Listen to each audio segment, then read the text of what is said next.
All dressed and ready for the day? Wearing your best perfume. Yes, I am, Daddy. That's right. It's the day of the picnic.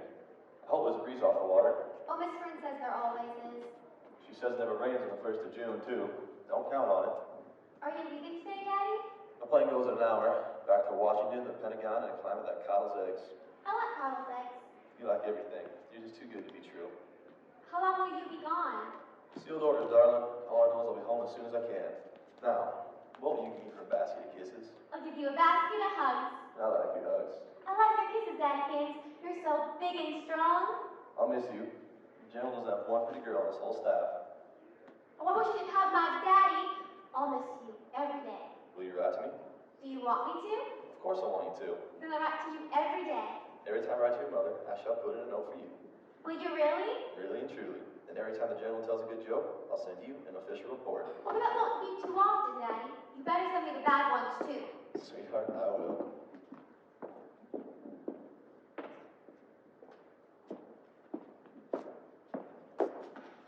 I shall write daily to both my sweethearts unless somebody makes mistakes, I shoot up board and off and go underground. Would you really go underground if there was a war? Yes, I would. By gum, I'd go fast. You said that because I was here. That's right, I did. Take care, darling. I will, every minute I'm away. Or a minute on the ground. Take care of each other, you two. We will. That'll be Monica and Emery. They wanted to say one last goodbye before you leave. Oh, sure. Is it all right? Come in, Monica. Come in, Emery. It's perfect, darling. Braids and all. Just the abusive neighbors from upstairs, darlings, have to be on everything. No lives of their own, so they live other people's. I speak for my brother as well as myself because, well, he never gets a chance to speak when I'm around. There, I've talked enough. Say something, Colonel. I guess we'll have to be goodbye because the taxi's here and I don't want to rush through traffic. Hey, don't worry about your two pretty girls, Ken. We'll keep an eye on you. If one of them begins to look peaked, we'll send up smoke signals. I'm counting on you, Emery. And on Monica. Goodbye, Ken. Well, sweetheart, this is it. Goodbye, big eyes. Goodbye, Daddy. I promised myself I wouldn't come down, but I Don't, sweet. Just another empty month or two. We'll get through them somehow. Oh, I'll get those.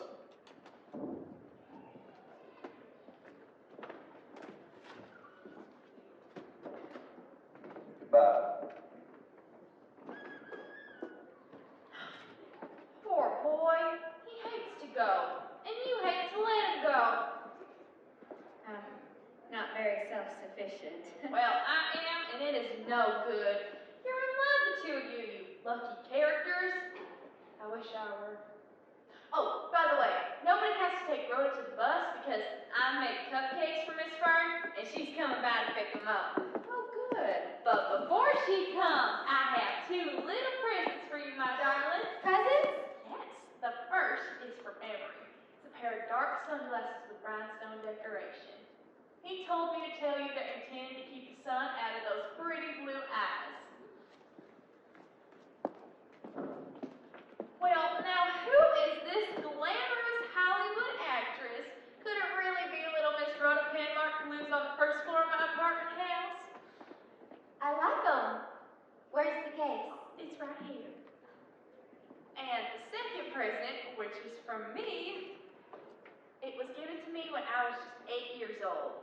It's a little young for me now, but it's just right for a 10-year-old. It does, however, have a garnet set in it, and we'll change that for turquoise, since turquoise is your birthstone. So we'll have the stone cleaned and changed, and then it's all yours. Could I have both stones? The garnet, too? Rhoda, what a selfish Why, question. of course she may. Why, certainly. How wonderful it is to meet such a natural little girl. She knows what she wants, and she asks for it. Not like these over-civilized little pets who have to go through analysis before choosing an ice cream soda. Aunt Monica, dear sweet Aunt Monica. Now, I know I'm a little behind the times, but I thought children wore coveralls and play suits to picnics. Now, you, my love, look like a princess in that red and white dotted Swiss. Tell me, aren't you afraid you'll get it dirty, or that you'll fall and scuff your shoes? She won't soil the dress, and she won't scuff the shoes. Rhoda never gets anything dirty, though how she manages it, I don't know. I don't like coveralls. They're not. Oh, you mean they're not quite ladylike, don't you, my darling? Oh, you little old-fashioned dear. till I can find where to get that stone changed. Then I'll put it in my box.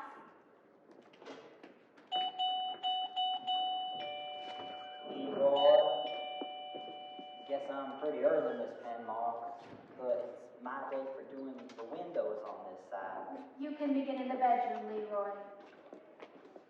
Excuse me, ma'am. Morning. I like garnets, but I like the turquoise better. You sound like Fred Astaire tapping across the room. Tell me, what have you got on those shoes? I ran over my heels, and Mother had these iron pieces put on so they last longer. I'm afraid I can't take any credit at all. It was Rhoda's idea entirely. They're very nice. They save money. Oh, you penurious little sweetheart. But I'll tell you one thing, Rhoda. I think you worry too much when you're not the best at everything.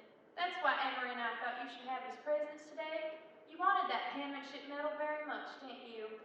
It's the only gold medal Miss Fern gives, and it was really mine. Everybody knew I wrote the best hand, and I should have had it. Rhoda, Excuse me, just get some water. I just don't see why Claude Daniel got the medal. Rhoda, I've told you. These things happen to us sometimes, and when they do, we must simply accept them. It was mine. The medal was mine. Rhoda, I've told you to forget it. Put it out of your mind. I won't. I won't. I won't. I won't. Ah! Leroy, have you completely lost your senses? You spilled water on Rhoda's shoes. I'm sorry, ma'am. I guess I was just trying to hurry. Oh, Leroy! I'm sorry, Miss Breedlove. Leroy, I own this apartment house. I employ you. I have tried to give you the benefit of every doubt because you have a family. I thought of you as emotionally immature, torn by irrational rages, a bit on the psychopathic side. But after this demonstration today, I can see my diagnosis was entirely too mild. You are definitely schizophrenic with paranoid overtones. I've had enough of this discourtesy and surliness, and so with the tenants of this building. My brother Emery has wanted to discharge you. I've been on your side, though with misgivings. I shall protect you no longer. Oh, it was an accident, Monica. I'm sure it was. He meant to do it. I know Leroy well. It was deliberate, Christine. The spiteful act of a neurotic child. He meant to do it. You made your mind do it while he went through the room. Rhoda. I was looking at you when you made up your mind to wed us. Oh, I never. I'm just clumsy. Leroy, please, please. My patience is at an end, and you may as well know it. Go about your work. Yes, ma'am. He has the mind of an 8-year-old, but he's managed to produce a family, so I keep him on. That'll be Miss Fern. Come in, Miss Fern. We're nearly ready, I think. I'm a bit ahead of time, as usual. Miss Fern, the old scatterbrain left 2 dozen cupcakes upstairs. Rhoda, will you help me bring them down? Yes, of course I will. They're all packed. Good morning, Miss Fern. That is a perfect curtsy, Rhoda. Thank you, Miss Fern. She does such things well. She does everything well, as you must know better than I. And as a person, does she fit in well at the school? Let me think. In what way, Mrs. Penmark? Well, I've noticed there's a disturbing quality a mature quality about her that's disturbing in a child. And my husband and I thought that a school like yours, where you believed in discipline and the old-fashioned virtues, might perhaps teach her to be a bit more of a child. Yes, I know what you mean. In some ways, in many ways, Rhoda is the most satisfactory pupil the school has ever had. She's never been tardy, she's never been absent, and she's the only student in the history of the school to make 100 in deportment each month in every class, and 100 in self-reliance and conservation on the playground, each month for a full school year. When you've dealt with as many children as I have, you would realize what a remarkable record that is. And she's the neatest little girl I have ever encountered. Kenneth says he doesn't know if she gets it. Certainly not from him or me. She has many good qualities, and she's certainly no tattletale. Oh! One of our children broke a window across the street the other day, and we knew that Rhoda knew who it was. When we questioned her about it, and told her it was her duty as an honorable citizen to report the offender, she just went on eating her apple, shaking her head, and denying that she knew anything at all. But that was admirable too, for she was merely being loyal to a playmate. Yes, I'm sure she was giving you that calculating look. Is she popular amongst the children then? The other children? Well, Here we are. I suppose I should get going, for my sisters and the others will be waiting. Goodbye, Mrs. Penmark. Goodbye, maybe. Everything a picnic should be. Thank you. Come, Rhoda. Calm sea and prosperous voyage. Thank you. We'll take care of her.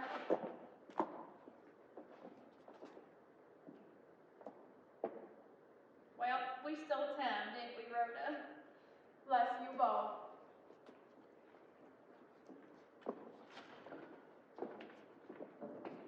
Well, now the older set's left behind with nothing to do.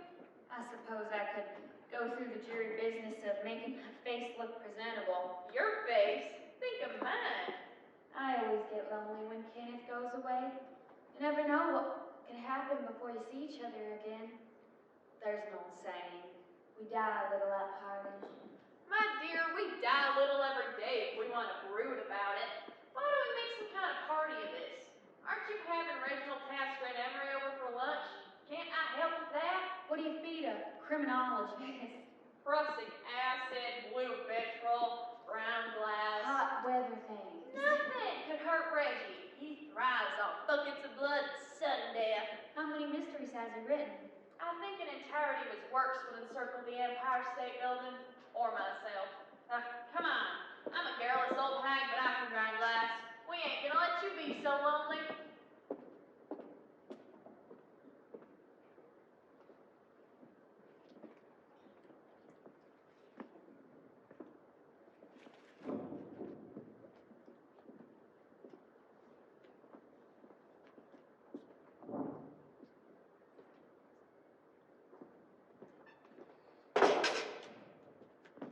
That know-it-all Monica Bree, love.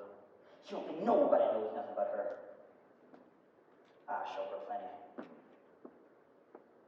Rhoda, now, that's a smart little girl. She's almost as smart as I am.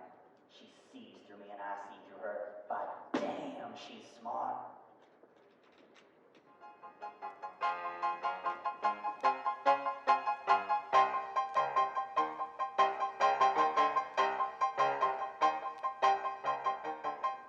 But I did meet him. Nobody ever believes me when I tell them I met Sigmund Freud. Come now, they believe you. You mean it's automatic flattery. They know I'm old enough, but they voiced doubts to make me feel better. Anyways, it wasn't Dr. Freud who analyzed me. It was Dr. Kettlebaum in London. Now we're off. And this was my choice too. Not that I minimize Freud's professional standing, for I consider him the great genius of our time. Dr. Kettlebaum was more simpatico, if you know what I mean, Reggie. He means simpatico, if you know what that means. Freud loathed American women. Oh. Especially the ones that talk back to him. And I loathed his Germanic prejudice against feminine independence, which he couldn't conceal. Was Freud prejudiced? Indeed he was. Not consciously, you know, he just bristled when I suggested that women had more sense than men. Anyways, Dr. Kettlebaum believed in the power of the individual soul and considered gender only trivial interest. His mind was less literal, more mystic, like my own. Did the analysis do you any good, Monica? Well, it broke up my marriage. When I got home, I looked into the bottom of my soul. What a spectacle! I asked Mr. Breedlove for a divorce, and unsurprisingly, he didn't oppose it. So then what I decided I really wanted to do was make a home for my dear brother. Though I don't think dear Emery appreciates it much, but I mean, what woman Well, I can generation stand anything except talk about your analysis and analyzing your friends and me. I don't want to look into the bottom of my soul.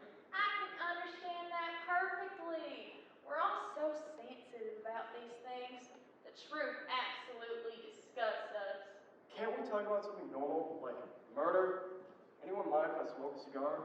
What are you trying to prove, Emery? Let's relax and enjoy some tea. Yes, we've run through analysis. Let's try homicide. Reggie, you're the expert. All right, I'll oblige. I've been collecting data on Mrs. Allison lately. News Budget wants an article on her. Though I can't say she's a very flaming subject. Just an unimaginative nurse who saw she was in a position to kill folks off for their life insurance. Ran through quite a list for anyone suspecting her. Was this recent? Oh, last year and the year before. She'd be going still today, only she was too stupid to vary her poisons. All her victims had the same symptoms. Nausea, burn and throat, intestinal pain and convulsions. Say nothing of the conventional lap insurance made out to the old girl with the arsenic. Please, I don't like to hear such things. You don't? No. Now that's an interesting subject, Block. Why would Christine dislike hearing about murders? I don't know. Seems I have an aversion to violence of any kind.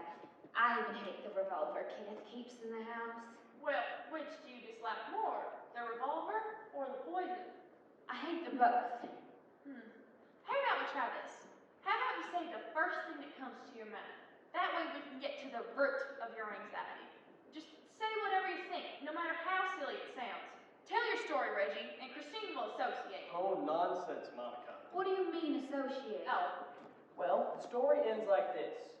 Mrs. Allison went to see her sister-in-law's family. She got there in time for lunch, and her niece Shirley reminded her that she had promised to bring a birthday present. Mrs. Allison was so upset that she ran to the neighborhood store and picked up candy and soft drinks for the whole family. did you think of anything? Nothing. Mrs. Allison had bought Shirley a present. It was 10 cents worth of arsenic. There must be something on your mind. Something. Well, I was thinking at the moment of how devoted the Fern sisters were to my father when he was a radio commentator. I don't think I understand that. So far, how did you know this? They told me when I entered Rhoda into their school. Oh, isn't Richard Bravo your father? Yes. I thought so. The whole nation was devoted to him during the last war. I listen to Bravo every evening. Is there more of the story, Reggie? Uh-huh. When Mrs. Allison returned from the store, she opened a bottle of sarsaparilla for her niece and watched the girl's convulsions for an hour. Now, without thinking, what's your second association? No editing, no skipping. Why do you always want to dig at people's insides? Monica, you're a ghoul. Of course, who isn't? Well, I was thinking it might sound sillier, but I always thought I was an adopted child, that the Bravos weren't my real parents. Oh, you poor innocent dear. Don't you know that changing fantasy is the most common of childhood? I myself once thought I was a foundling. Royal blood. Plantagenet, I think it was. Anne-Marie was a tutor. But anyways, have you always had this suspicion that you were adopted? Yes, always. But no evidence? Only that I dream about it. What kind of dream? Monica, must I tell you my dreams too? I'd rather hear the rest of the murder story. Well, let's hear more of the story, then more from Christine. Well, Mrs. Allison hurried to the town on an urgent errand. She hadn't paid the current premium on the policy on Shirley's life. And today was the last day of grace. It's stupid. Mrs. Allison was certainly crude, but there have been other operators in line, real gifted artists like Bessie Danker. Bessie never made a mistake, never left a trace, never committed an Who was imperfect... this again? Only the most amazing woman in all the annals of homicide, Bessie Danker. She's beautiful, she was brainy, and she was ruthless. She never used the same poisons twice. Her own father, for example, died of rabies, contracted supposedly from a mad dog. It only so happened that all of his money had gone to Did you Bessie... say Bessie Danker? Why, yes. Excuse me, I think I must have... I think Christine has had enough of this, Reggie. Can we talk about something else? Well, we certainly could. And we will. Though I'm still puzzled. Oh, please, Monica, tell us more about Dr. Kettlebaum. Well, if you leave it to Monica, she has 3 subjects. Psychology, analysis, and pills. Psychiatry and analysis are synonymous. Better go with pills. And by pills, he means the modern pharmaceutical discoveries that have revolutionized medicine since 1935. If you took a memory, you'd be a better man. Why, I should have checked this earlier. I've got a lecture date at 3:30, and I won't be much ahead of time if I start now. Will you forgive me for filling the air with horror stories, Mrs. Penmark? Forgive me, it seems I have some kind of phobia or mania when it comes to such talk. Oh, so do I. I only stay in the bloody stuff for to make a living, so let's be friends. Of course. I do have to go. Goodbye, Monica. Goodbye, Blue dear. Goodbye, Reggie. See you Sunday. We're going to Red Fishing Run. Oh, good. I wonder if it wouldn't be about time for the news. Do you mind mind, Christine? Not at all. I'll just clear up some of these. Oh, I'll lend a hand. Nothing more important has happened for many years in the field of foreign affairs. I interrupt this broadcast too. I have been asked to announce that one of the children on the annual outing of the Fern Grammar School was accidentally drowned in the bay this afternoon. The name of the victim is being withheld until the parents are first notified. More news on the tragic affair is expected momentarily. It wasn't Rhoda. This is Rhoda is too self-reliant a child. It was some timid, confused youngster scared of its own shadow. It certainly wasn't Rhoda. To return to local affairs, I am now authorized to give the name of the victim of the drowning at the Fern School picnic. It was Claude Daigle, the only child of Mr. and Mrs. Dwight Daigle of 126 Willow Street. He appears to have fallen into the water from the abandoned wharf on the Fern property. It is a mystery how the little boy got up and walked, for all the children have been forbidden to play near or on it. But his body was found off the end of the landing, wedged among the pilings. The guards who brought up the body applied artificial respiration without result. There were bruises on his forehead and hand, but it is assumed these were caused by the body washed against the piling. And now back to national news. The poor boy.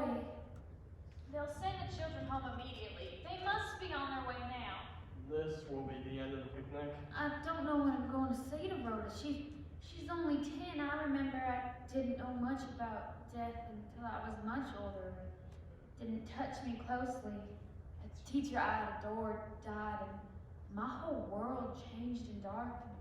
We'd better go. This is no time for well-meaning friends to look on from the sidelines. Monica, I don't know what I'm going to say to her. You'll meet it better alone. Honestly, you will. Yes, dear, you will. She'll have missed lunch. I'll make her a sandwich. Children get these shocks all the time. I'm Glad glad. to hear business. I'm glad you were here, both of you. We'll be upstairs in case you need us, okay?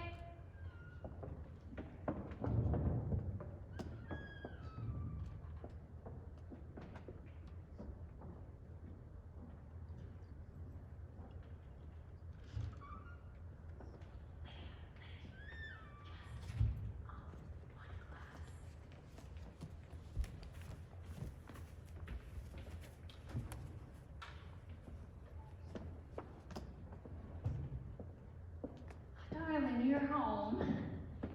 Mother, you know we didn't really have our lunch today because Claude Daigle was drowned? Yes, I know. It was on the radio. He was drowned, so everyone was rushing and calling and hurrying to see if make him alive again. But they couldn't. So then they said the picnic was over and we had to go home. I'm glad you're home. So then I had a peanut butter sandwich and milk. Did you see him, darling? Yes, of course. We put a blanket over him. Did you see him taken from the water? Yes. Laid him out on the lawn and they worked and worked. But it didn't help. I want you to get those images right out of your mind. I don't want you to be afraid or darkened because sometimes these things happen to us, and when they do, we must simply accept them. I thought it was exciting. Could I have a peanut butter sandwich? Yes, I was getting it ready for you.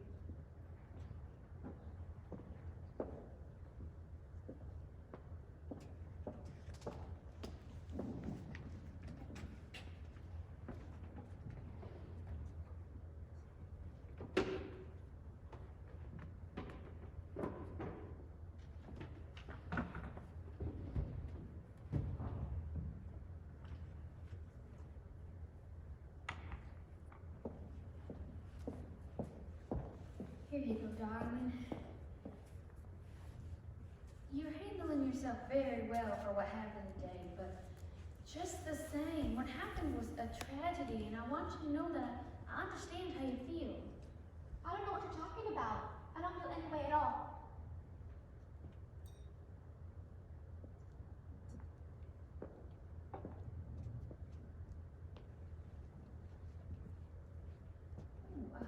Have you been naughty? Why, no, Mother. What will you give me if I give you a basket of kisses? I'll give you a basket of hugs. I want to go out and skid on the asphalt. Then you should.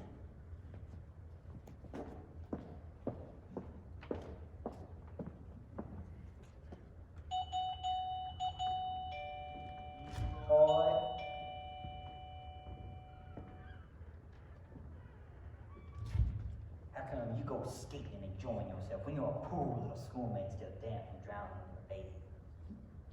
Looks to me like you'd be in the house crying your eyes out.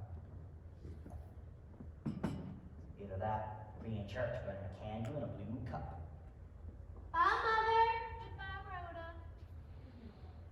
Ask me and I say you don't even feel sorry for what happened to that little boy. Why should I feel sorry? Claude Daigle got drowned, not me.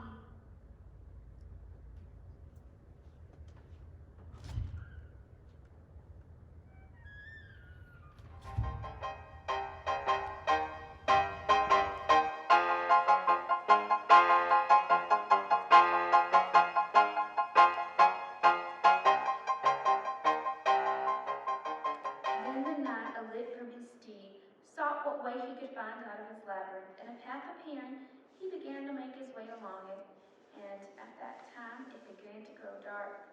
The knight had not gone more than a dozen paces before he saw beside the path a beautiful maiden who laid out a floor damask, a cloth under an oak, and set thereon cates and dainties, and a flagon with 2 silver cups.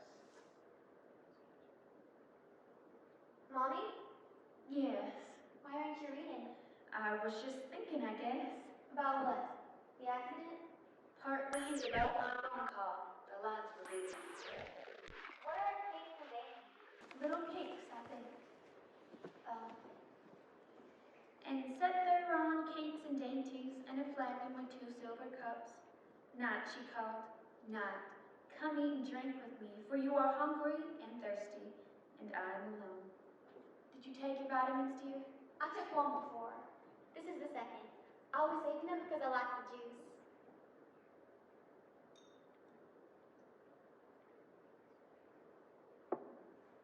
This is wonderful. Have your pizza me out here? You should take the 3rd one now, and you'll be too sleepy later.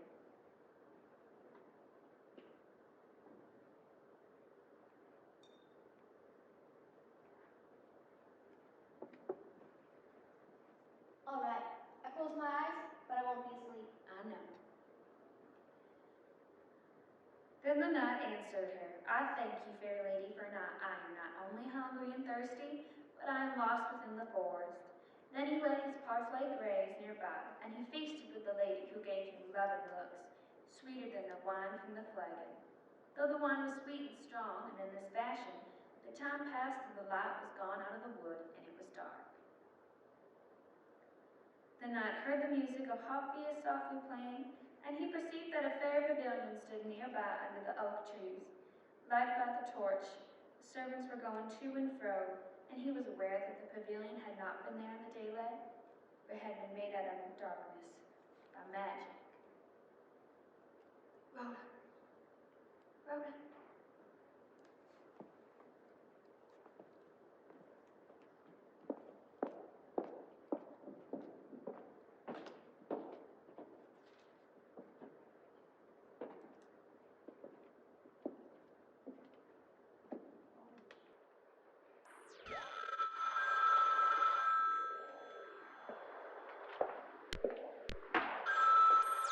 Hello? Yes, I have to place a call to Washington, D.C. Yes, Bethesda 71293.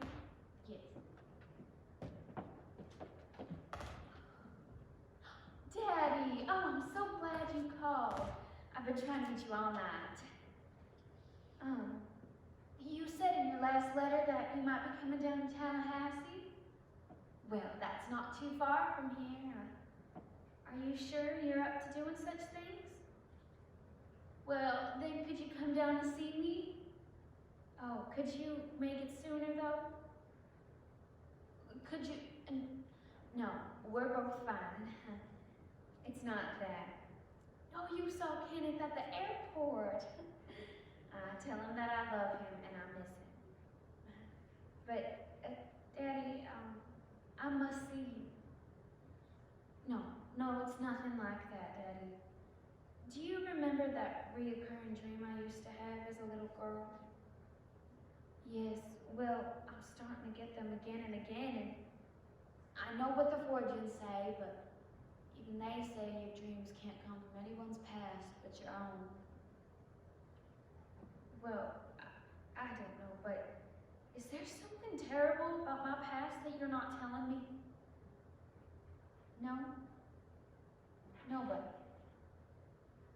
Well, I guess it's just something I dream. Alright, well, I'll be good, and remember I love you. And tell Kenneth I'm finishing my first letter to him tonight, and I'll send it airmail special in the morning. Alright. I will see you, won't I?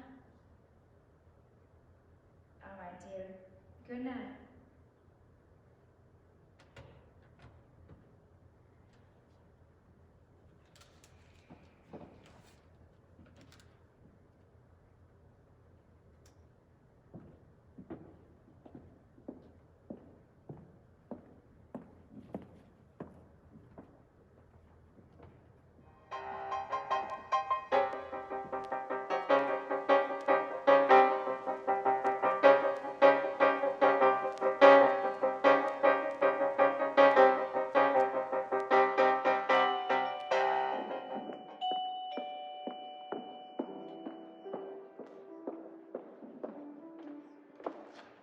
May I come in, Mrs. Penmark? Come in, Miss Fern. I've got your letter, and I've been meaning to come down. We're in such distress, all of us at the school, and we've suffered such a blow losing one of the children in that way. I'm sure you'll excuse us for going over and over things. Yes, we're all concerned and puzzled and saddened. I've never known of any happening to puzzle so many people in so many ways, and I can help so few of them. I've just come from seeing Mrs. Daigle. Of course, our first thought was of her. The rest of us are touched only lightly by this tragedy. She'll have to live with it the rest of her days. I know.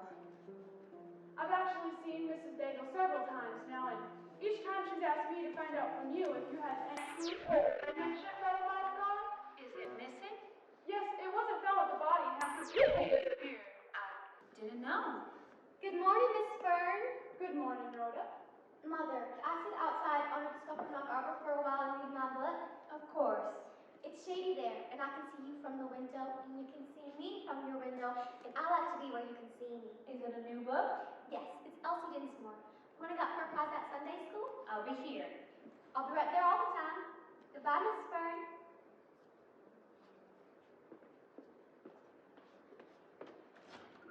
It did occur to me that perhaps Rhoda told you a detail or two in which she hadn't remembered when she spoke with me. You see, she was the last to see the little Daigle boy alive. Are you sure of this? Yes. About an hour after we arrived at the estate, one of our older girls came on Rhoda and the Daigle boy. He was upset and crying, and Rhoda was standing in front of him blocking his path. She was about to intervene, and Rhoda shoved the boy and snatched at his medal.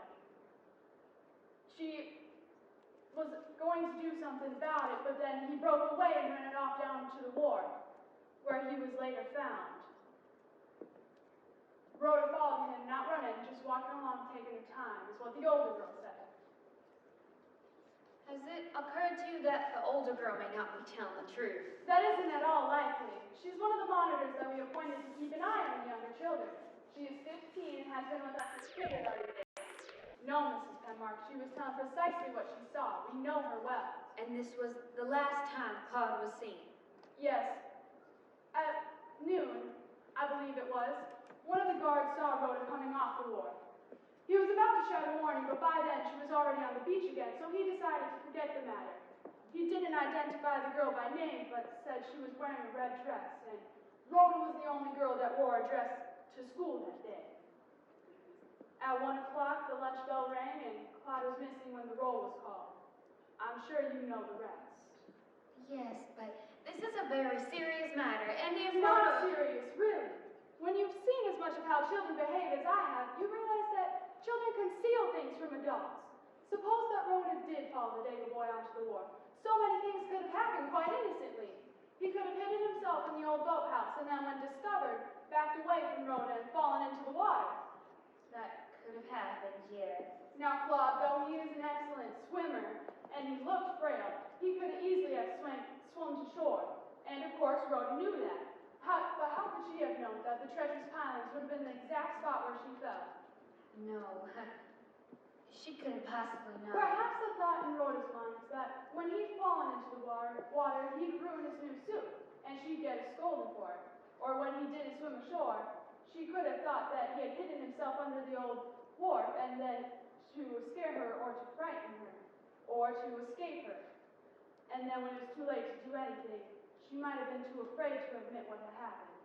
Are you saying that Rhoda might know something that she isn't telling us? I think that, like many a private soldier, she deserted under fire. This is not a serious offense, for few of us are courageous when tested. She has lied, though. Is there any adult who hasn't lied? Smooth the lines from your brow, my dear. You're so much prettier when you're smiling. I shall question Rhoda. I wish you would, though I doubt you'll learn more than you know. Miss Fern, there's something I meant to ask you.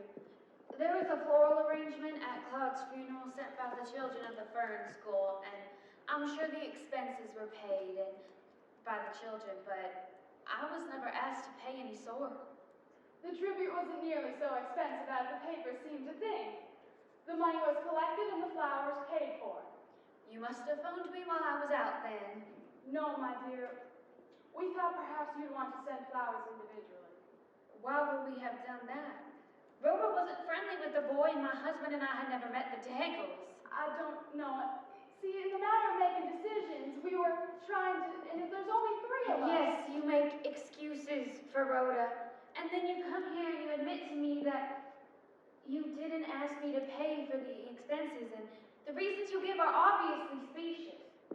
And if there was anything to do with Rhoda's presence on the wharf that day, and the Daggle boy's death, you and your sisters make it seem like it. If there was anything, your sisters... It seems as if in your mind, and in the mind of your sisters, that there was something to do with Rhoda's presence on the wharf and the Daggle boy's death. We refuse to believe there was any connection. And yet you act as if there is. Perhaps we have. And what's happened to Mrs. Daggle is a terrible tragedy, as you've said. And if Rhoda's presence on the wharf had anything to do, anything at all, there would be a shadow cast over her. I would live under it. My husband would too. She would not be happy in your school next year. No, she would not.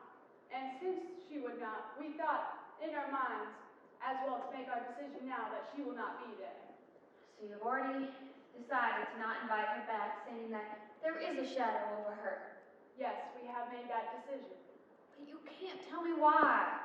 I think the matter of the penmanship medal should make sufficient explanation. She has no sense of fair play. She's a poor loser. She does not play the game. But you're not saying that she has anything to do with Claude's death. I don't believe there's any connection. I suppose I should get back. Yes, my dear. Thanks. We're Mrs. Daggle and Mr. Daggle. You didn't have to let us in, you know. You realize we followed you. We shouldn't have done it. I'm a little drunk. I guess you never get a little drunk. You're both welcome. Oh, pay no attention to him. He's all for good breeding. He was trying to stop me. Now you, Mrs. Penmark, you're a superior person. Oh, no, I'm not. Oh, yes. Father was rich. Rich, richer, bravo. I know. Me? I worked in a beauty parlor. Miss Fern used to go there. She looks down on me. Please, Mrs. Daggle. I was that frumpy blonde. Now I've lost my boy and I'm a lush. Everybody knows it. We're worried about Mrs. Daggle. She's under your doctor's care. She's not herself. But I know what I'm about just the same. Just the same. May I call you Christine? I'm aware you're part of a high-level society. You probably made a debut and all that. I always consider Christine such a gentle name. Hortense sounds flat. That's me. Hortense. My girl Hortense. That's what they used to sing at me. Hasn't got much sense. Let's write her name on a pretty fence. Children can be nasty, don't you think? Please, Hortense.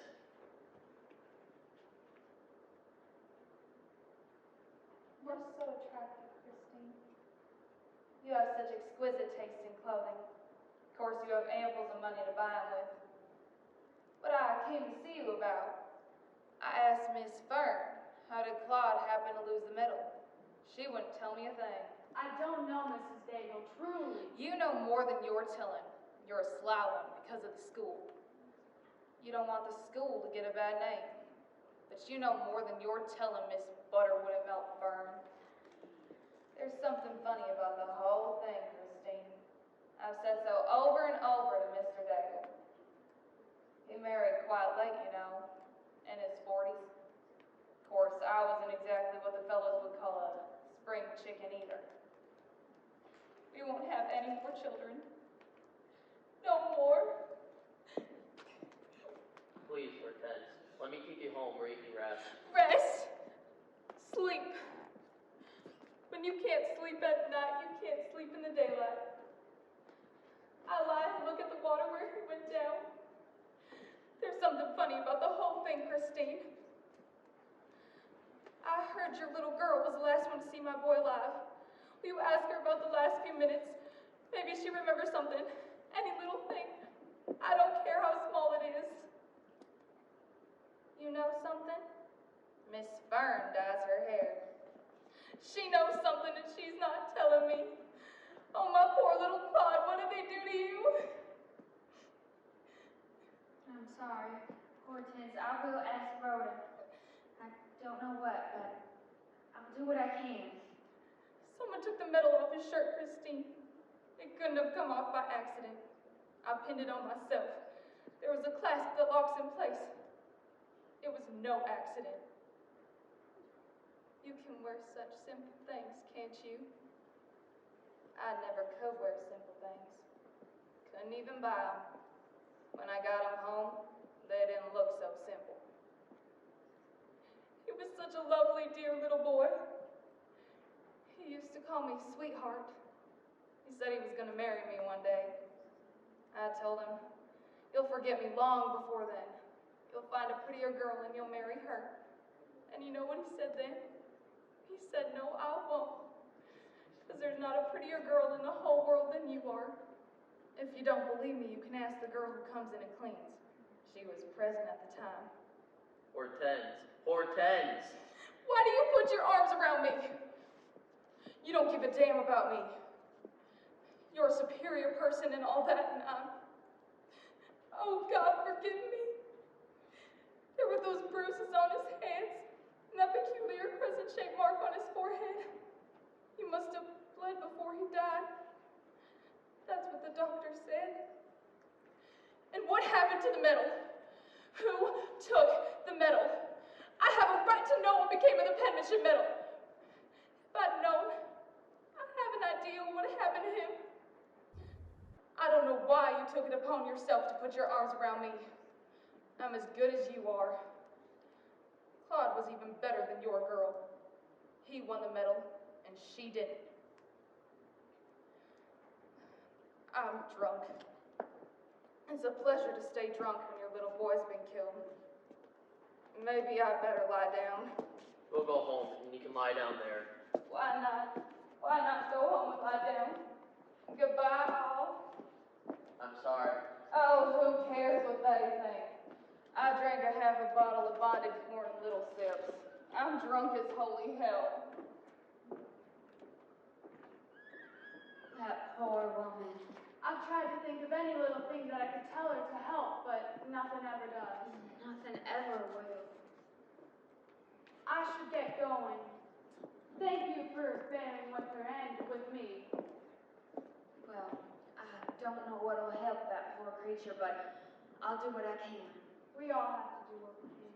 Goodbye, Mrs. Penmark. She'll have to live with it till she dies. Yes, till she dies. Thank you.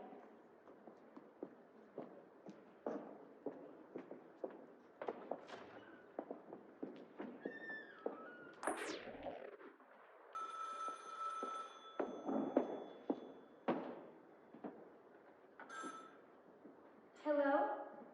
Yes, speaking. Kenneth, darling, oh, I'm so glad I got you. Oh, the boy who drowned. Yes, Rhoda's her usual self. I just waved to her from the window. Oh, do you really, darling? I just hope it won't be much longer. 4 weeks is a long, long time. Kenneth, I love you. Well, you better go. Goodbye. Oh, Monica. Yes, Christine. The fluttery one would typically inane conversation. But I do have an errand this time, not just Gab. Come in, please. It's Rhoda's lock that I'm using as an excuse. I found a place where I can get that stone cleaned and changed in just one day.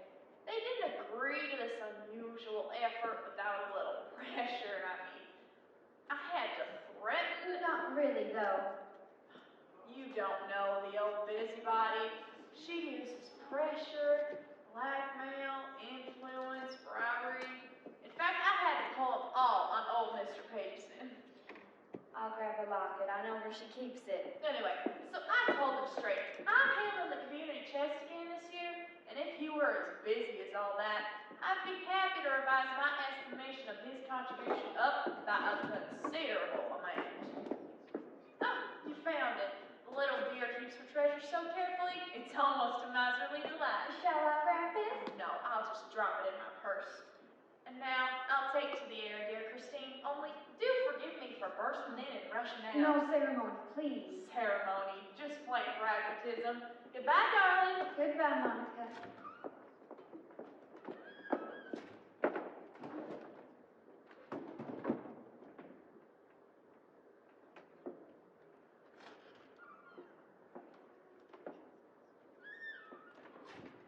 Did you want me to come in, Mother?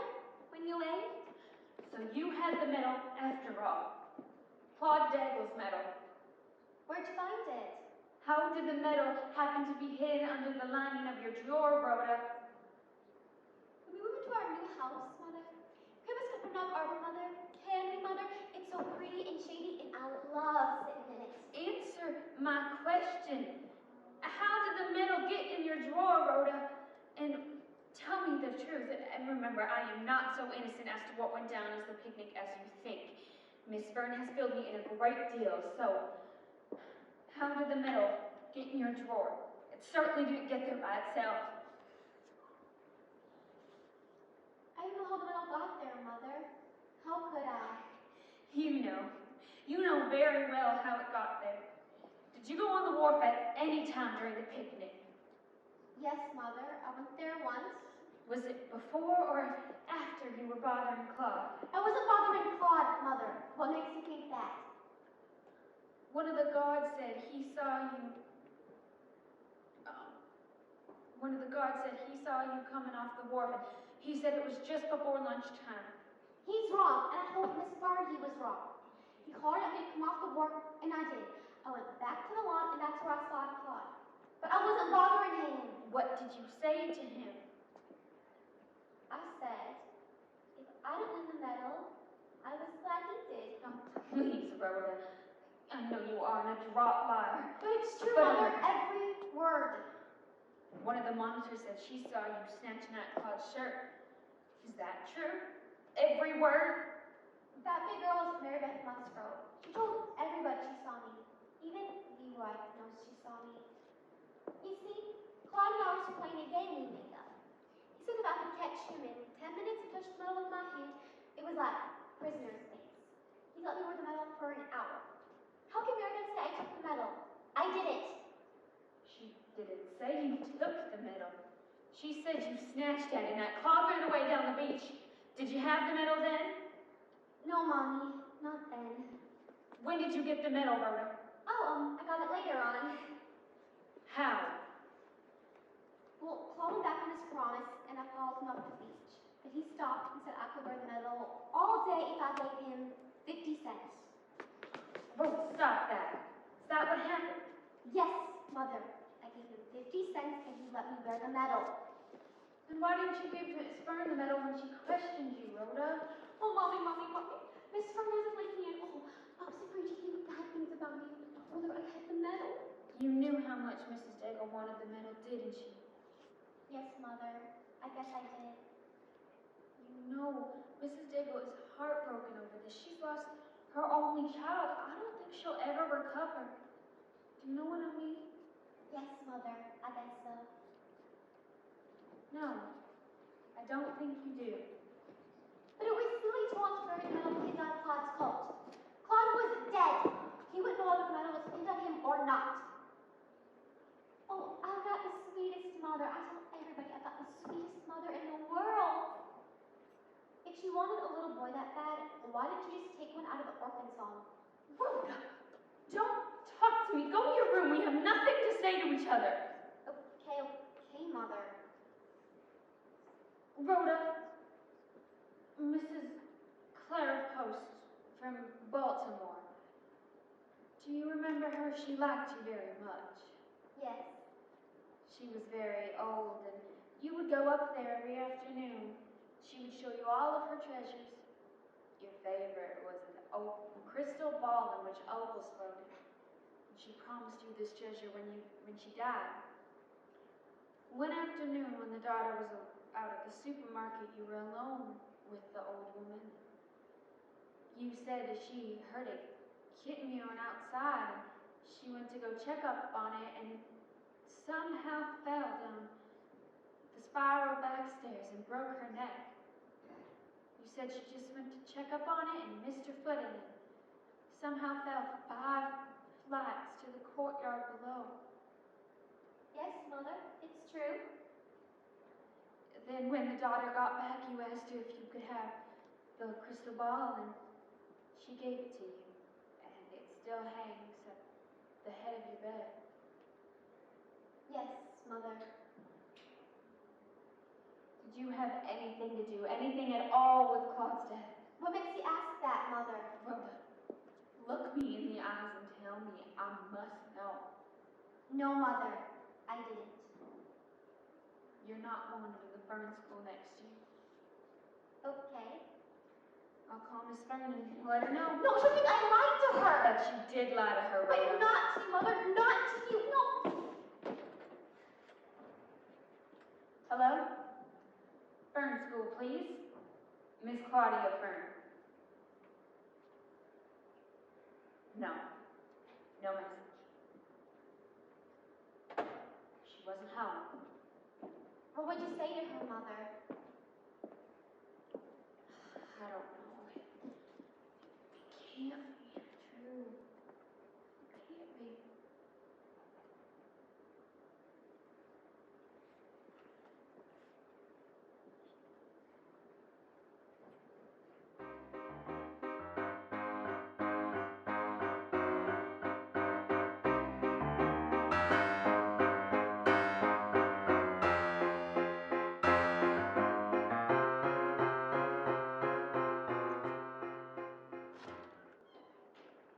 Anybody in here? Hello, Monica. Hi, honey. Mother! Oh, Christine, you said I might have Rhoda for a while, and here's this package for you. Thank you, Monica. You always seem to be the bringer of gifts. This one wasn't for me. It was in the package room. To Dad. To Rhoda. From Daddy. For me? Yes. In anticipation of her 11th birthday. What does anticipation mean? Looking forward to it. Not to be opened Oh, till. it's a long time to wait, but I will. Isn't she the perfect old-fashioned girl? She'll wait. But there's more in Daddy's writing. Open when you get it. There'll be a real one. But he wants me to open it now. Yes. All it needs is some cutting. There's Excelsior. I can see it. Then it really should be opened in the kitchen. Okay. I wish she were mine. Every time I look at her, I just wish I had such a little girl. No. She's not wanted in the Fern school next year. Why? She doesn't fit in. Doesn't play well with the others. Honestly, the longer I live, the more I see, the less I'm able to understand the tight minds of people like the Fern girls. The truth of the matter is, Rhoda is too clever, too charming, too unusual for them. She makes the others look stupid and stodgy by comparison. Evelyn? I seem to have quit. Seem to have. Good God. If I were to quit, you'd hear the repercussions. repercussions in New Orleans. I string with St. Paul. Better to smoke than to burn. By the way, can Rose stay up and have dinner with me tonight? Of course, I'm having Reginald Task over for cocktails and to talk to him about some writing I want to get done. Fine. There's no reason why she should have to hear about his strychnines and belladonnas. Rhoda, you're to have dinner with me tonight. I am? May I bring my new puzzle? You surely may. Is that what it is?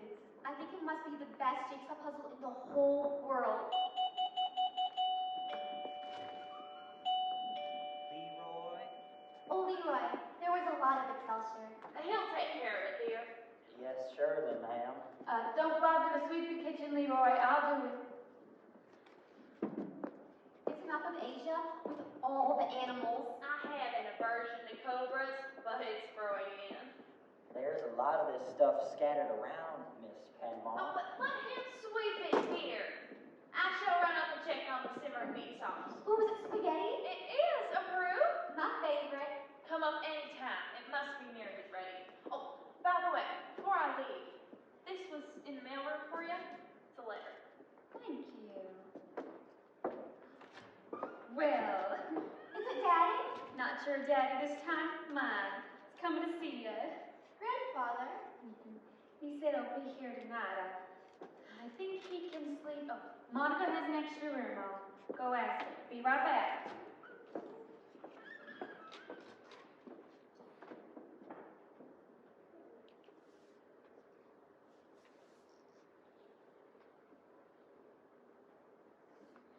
There she sits at a little table, looking all cute and innocent. Looking like she would melt butter, she's that cool. Well, she fools something with that innocent look. She can put on and put off whenever she wants to, but not me. Not even part way she can't fool me. She don't want to talk to nobody smart, huh? She likes to talk to people she can fool, like her mama and Mr. Breedlove and Mrs. Emery. Go up to the Excelsior. You talk silly all the time. I know what you do with the Excelsior. You made a bed of Excelsior in the garage behind that old couch, and you sleep there where nobody can see you. I've been way behind the times heretofore. But now I got your number, miss. I've been hearing things about you that ain't nice. I've been hearing you beat up that poor little Claude in the woods, and took all three of the Fern sisters to pull you off him. I heard you run off the walk. You were so scared. If you tell lies like that, you won't go to heaven when you die. I heard plenty. I listen when people talk. Not like you gab all the time. Well, anybody can word in edgewise. That's why I know what people are saying. You don't. People tell lies all the time. I think you tell them more than anybody else. I know what you did after you run that boy out on that wharf. You better listen to me if you want to stay out of bad trouble. What did I do if you know so much? You picked up a stick and you hit him with it. You hit him because he wouldn't give you that medal like you told him to. I thought I'd seen some mean little girls in my time. But you're the meanest. You want to know how mean you are? Because I'm mean. I'm smart and I'm mean. And you're smart and you're mean. And I never get caught and you never get caught. I know what you think. I know everything you think. Nobody believes a thing you say. You want to know what you did after you hit that boy? You jerked the metal off his shirt. And you rolled that sweet little boy off that wharf among them pilings. You don't know anything. I know what you said is true. You know I'm telling the God's truth. You know I got it figured out. You figured out something that never happened. And so it's all lies. Take your Excelsior down to the garage and put it where you can sleep on it when you're supposed to be working. You ain't no dope, that I must say. And that's why you didn't leave that stick around when nobody could find it. Oh no, you got better sense than that. You took that bloody stick and you washed it off real good, and then you threw it in the woods and nobody could find it. I think you're a very silly man. It was you was silly thinking you could wash off blood and you can't. Why can't you wash off blood? Because you can't, and the police know it. You can wash and you can wash. wash, but there's always some left. Everybody knows that. I'm gonna call the police and tell them to start looking for that stick in the woods.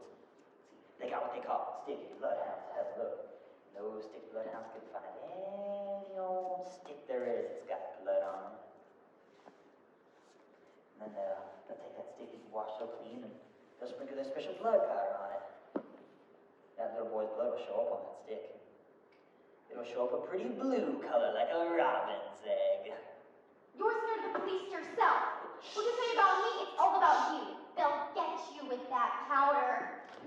As far as I'm concerned, I wish there was some more Excelsior. I could use it. What was Leroy saying to you? Oh, why nothing, Miss Penmont. We was just talking.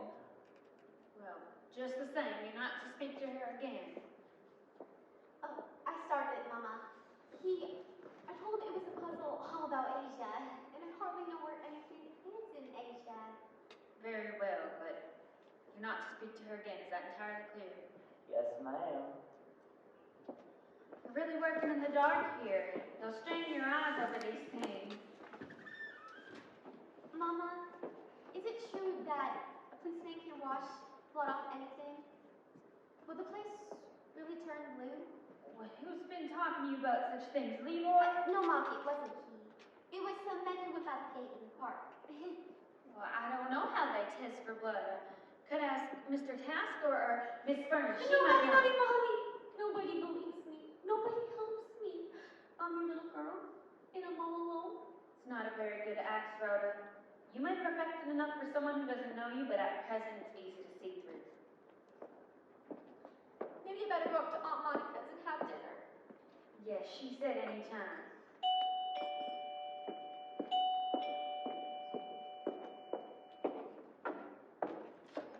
Mr. Tasker. Good evening.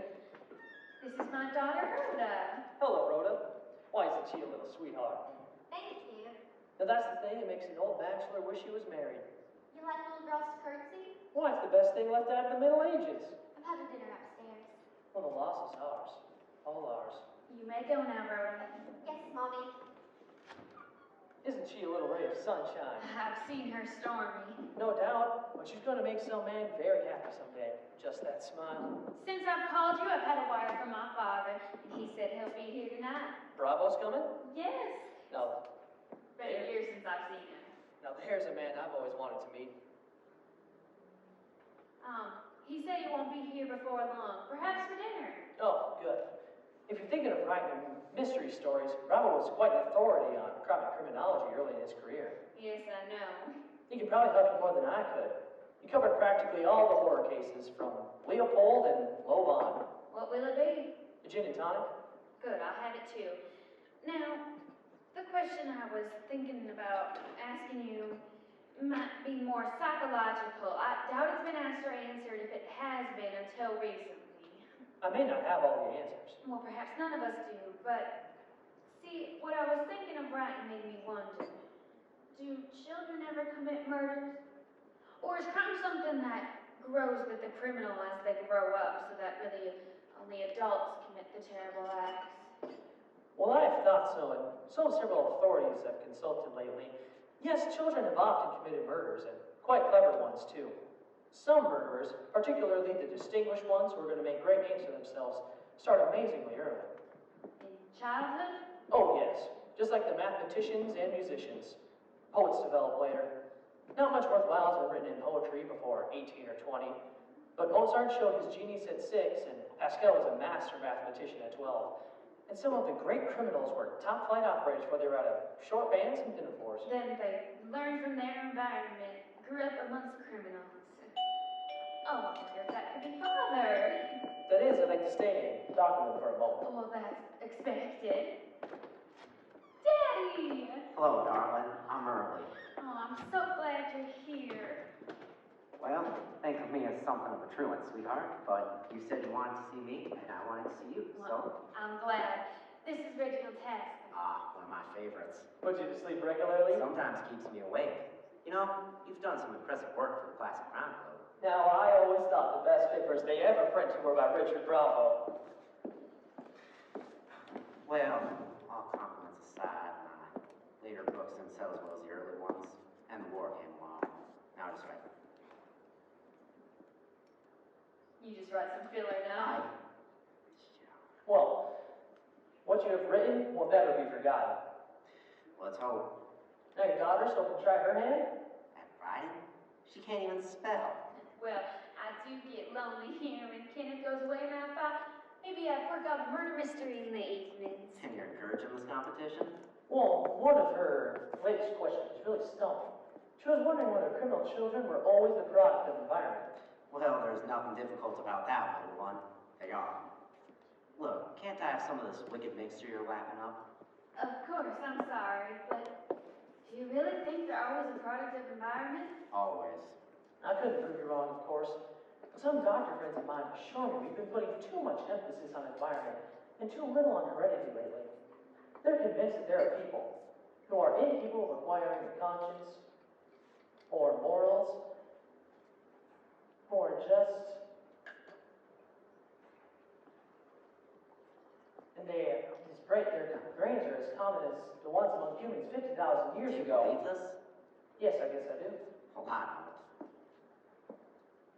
I've been convinced that there are people who are very few and certainly very unfortunate that are incapable of acquiring a conscience or moral character, unable to love except physically, no feeling for right or wrong.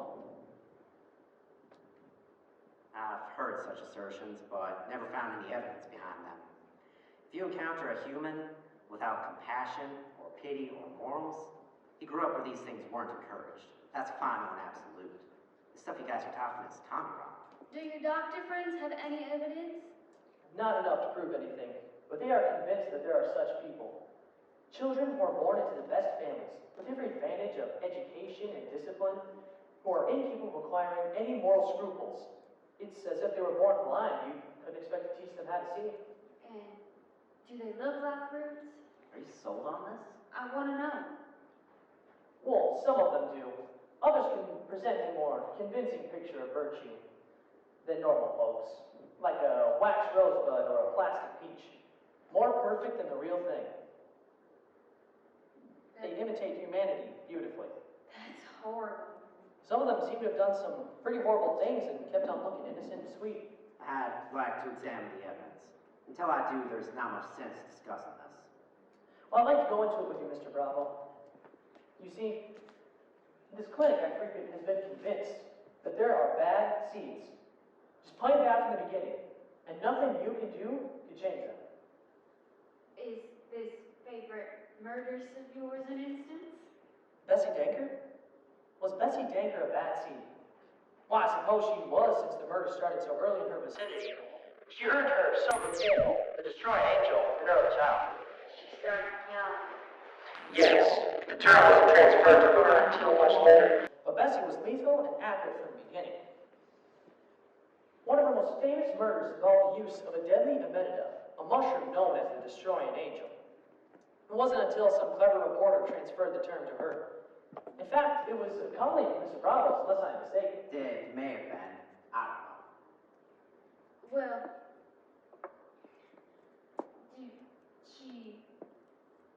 did she ever use violence? You wrote a famous essay listing all of her methods. You must know it better than that. I've forgotten all that. Put it out of my mind. I'm annoyed now. Tell me, how did she end? You don't want to probe into this mess, sweetheart. Yes, I do. Can't we just change the subject? No, I want to know. Finish the rest of the story, Mr. Tasker. Well, you see, there's the mystery. When the authorities got really roused about her, she seemed to disappear, just vanished from the Middle West. The fellow that knows the most about her maintains that she went to Australia. Similar beauty had emerged in Melbourne, Beulah Demarest. If it was the same person, she'll have to change the initials on her linen or silver. How could she kill so many and leave no trace? Mr. Bravo, you did the most research about this. You must know it better than I. Not at all. I've dropped all that. Haven't read the recent literature. Did she ever use violence? Forgive me, sir, I'll make it short. She made a specialty of poison, studied not only drugs and toxins, but the people she wished to murder.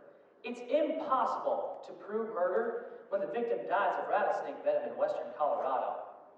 There are too many diamondbacks about. And tetanus, well, it can be picked up in any barnyard. She made use of such things. It all came to a sudden end. She was indicted once again, and she took off for parts unknown, leaving no one. But wasn't there a child, a little girl? I've never heard of one. That must be a recent addition to the method. I want to ask one more question. Was she ever found out here? In this country? No. 3 juries looked at that dewy face and that sweet and cultured voice and said, but she couldn't have done it. She wasn't convicted? 3 times. Not guilty. Well, then, you think she was born with pity? One of those poor deformed children born without pity? Personally, I do. Then she was doomed. Absolutely. Doomed to commit murder after murder until one way or another, she was found out. Did she have an enchanting smile? Dazzling, by all accounts. Then it was better off if she died young. Yes, and society would have too. And yet I still can't wonder whether these malignant brutes might not be the mutation that survives on this planet. In this age of technology and murder for empire, perhaps the Softies will have to go and the snake-hearted will inherit the earth. I'm betting on the democracies. And so am I. But we're living in an age of murder. In all of history, there's never been as many murders committed as in our century. If you add up all the murders from the beginning of time to 1900, and from 1900 on, our century wins alone. And on that merry note, I should take my leave for. I meant not to disturb it. I've been lecturing. You've got a highly questionable theory there about gravity. I like to go into it with you when there's more time. Let's do that next time I'm in town. Good. And Miss Penmark, I'd like to say, the pleasure's been all mine. Not at all. I'll call you early in the week. Of course, I'm always about. Good night, sir. Night, Mr. Tasker. Are you really planning on writing something? I was just asking questions. You saw Kenneth in Washington? Yes, he's looking well. Well as a fellow can when he's hot, sticky, tired, most of all, lonesome. We had planned on going somewhere this summer, but sudden change of orders. Not looking too close, or is there something heavy on your mind? Does it show in my face? Everything shows on your face. It always did. Well, I'm not so sure. Worried about anything now that you're here. You've always had a calming effect on me whenever in your room, and you have that same effect now. Well, to tell you the truth, you were a magic for me. You're the only child I ever had. I'd always wanted a daughter, and you were everything lovely a daughter could be for old Dad. But, Christine, what did you want to ask that night you phoned? Let me think. Would you like another drink? Yes, I guess I will. Let me fix something. Will you have more gin and tonic? No, thank you. And speak up, darling. It's between us, whatever it is. Well, my landlady here is a bit of an amateur psychiatrist, a devotee of Freud, constantly analyzing. I know the sort. Well, her name's Breedlove, and you'll meet her. She's offered a wonderful room for you to stay in, and Rhoda's having dinner with her tonight. You were going to come out with something. Yes. What I was going to ask you reminded me of her. I had confessed to her the other day that I'd always had this dream that I wasn't really yours, that Mother wasn't really my mom, and the daddy I loved so much wasn't really my daddy. What did she say about this? She said it was the commonest of fantasies among the child, but even she's had it. Well, it certainly is common. Yes, but that doesn't explain why I still feel this way, that old fear that you're not really mine. Something made you think of this lately? Yes, What is it? my daughter, Rhoda. What about her? She terrifies me. I'm afraid of her, for her. I'm afraid of what she may have inherited from me. What could she have inherited? Father, Daddy, Are you my father? I know this is a strange question to ask you or greet you with after being away for so long, but I must know, for my sake and for Rhoda's. I must know the truth. You're my daughter. It won't help to lie now. It's gone too far where it won't help. But I must know for my sake and Rhoda's. What has she done? I don't know, but I'm afraid. It can't be inherited. It cannot be. Oh, Father, you're not all right. Well, just get me a glass of water. Just a touch of fibrillation once in a while. Quite normal at my age. And with the fibrillation, there's a touch of dizziness, also normal.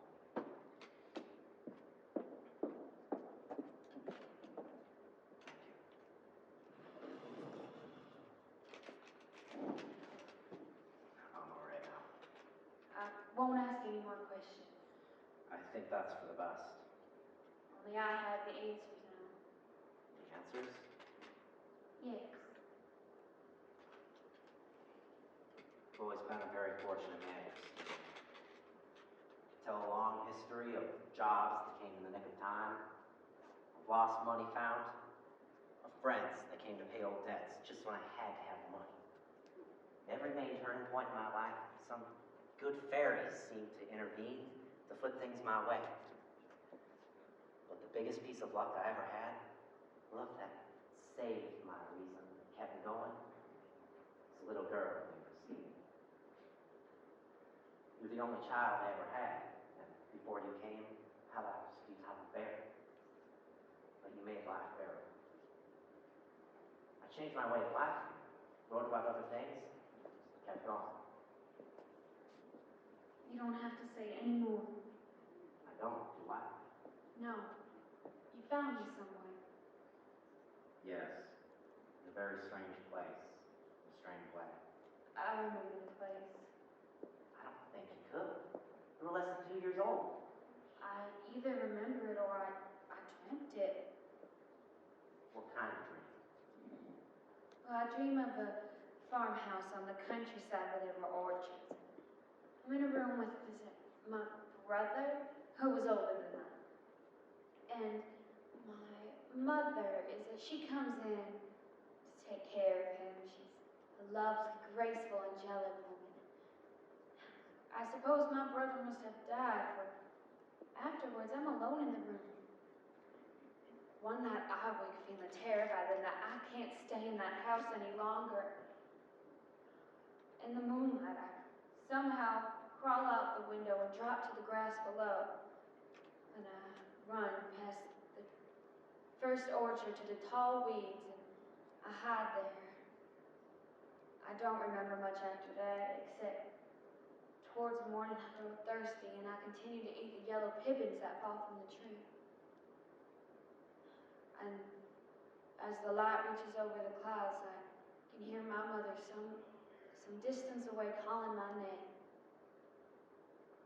But I don't go. I'm terrified. Is it a dream? Is it only a dream? What name did she call? It wasn't Christine. Could it be Ingold?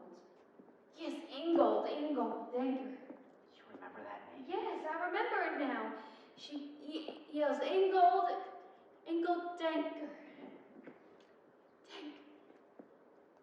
Daddy, how could you keep this from me for so long? You concealed something from me. The neighbors found you just after your mother vanished. Where she went, I never knew, nor did they. But she had quite a fortune by that time, and something had panicked her. So she got away quickly, leaving one child, an incredibly sweet and beautiful little thing, the most enchanting smile I'd ever seen. I was there covering the case for a Chicago paper, and I wired my wife to come join me.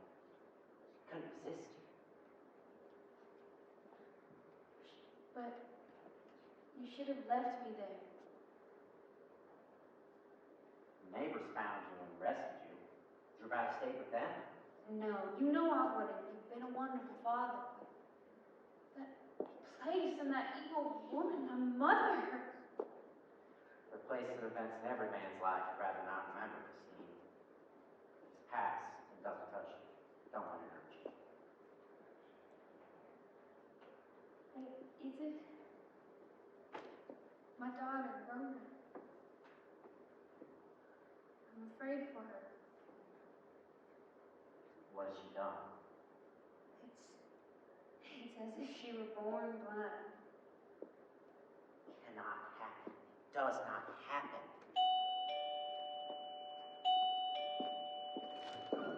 Excuse me, please, but Rhoda has finished her dinner. She's tired of her puzzle, and now she wants a book. Well, we haven't even started yet. And I haven't met Mr. Bravo. How do you do? I'm Mrs. Breedlove, the oversized analyst. I'm going to put you up and promise not to bother you. Well, you know what newspaper men are like. Crusty, bitter, irascible. You can put up with me, you're a saint. Granddaddy! Rhoda. Isn't she perfection? Next to Daddy, you hug me best. Why do you look at me? I want to see your eyes. You know, Mr. Bravo, these paintmarks are the most enchanting neighbors I've ever had. I want Rhoda for dinner every night. Tell me, Mr. Bravo, didn't you write the fingerprint series? I'm afraid I was very guilty of that about 20 years ago. I read the first volume to pieces. I wept over it till the parts I loved were illegible. And then I bought another. I finally met my public. I don't disappoint you. Anyway, I'm large. I like the way you read books to pieces. It's great for royalties. I suppose I should get us some dinner ready. Perhaps I should find my room and get ready for the evening. I'd take you up if you'd like to go now. If you would. It's just the next floor above. Be back, Christine.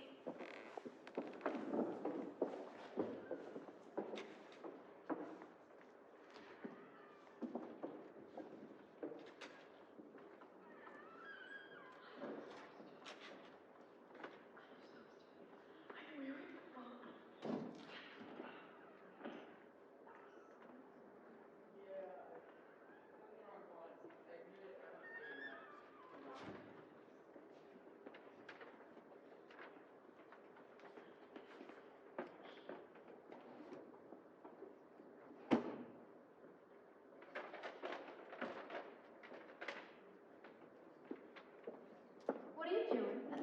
Nothing. That for the incinerator? Yes. What is it? Just some things you told me to throw away. May I see it? No. Let me see it, Rhoda. Take that!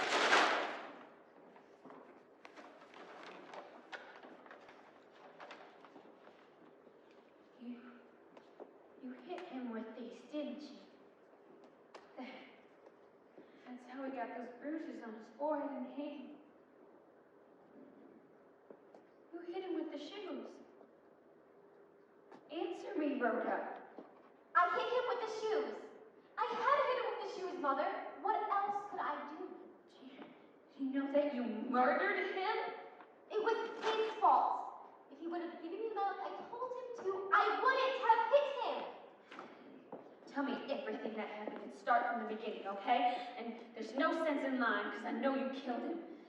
Tell me everything that happened. I can't tell you, Mother. I can't. Rhoda! You have to... Tell me what happened. He wouldn't give me the milk I told him to. That's all. And he ran away and hid in the wharf. But I found him there. And I told him if he didn't give me the medal, I'd hit him with my shoe. He shook his head and said no. So I hit him the first time, and then he took off the medal and he gave it to me. And then what happened? Well, then he tried to get away, and so I hit him again. Then he kept crying, making a noise, and was afraid somebody would hear him. So I kept hitting him, Mother. I hit him harder this time, and he fell in the water. My God, Rhoda. Oh my God. What did you do? I've got the prettiest mother. I've got the nicest mother. I tell everybody I've got the sweetest mother in the world. How did he get those bruises on his hands? Well, after after he fell in the water, he tried to pull himself back up on the wall. And I wouldn't have kept hitting him, only that he was going to tell on me. Mommy, please say you won't let them hurt me. I won't let them hurt you, Rhoda. I want to play the way we used to, Mommy. Will you play with me? No, please, Rhoda. If I give you a basket of kisses, would you Rhoda, give me an answer? Rhoda, go to your room. You must think what to do. Promise you won't tell anybody what you told me. Why would I tell and get killed? Rhoda, Mrs. Claire Post from Baltimore.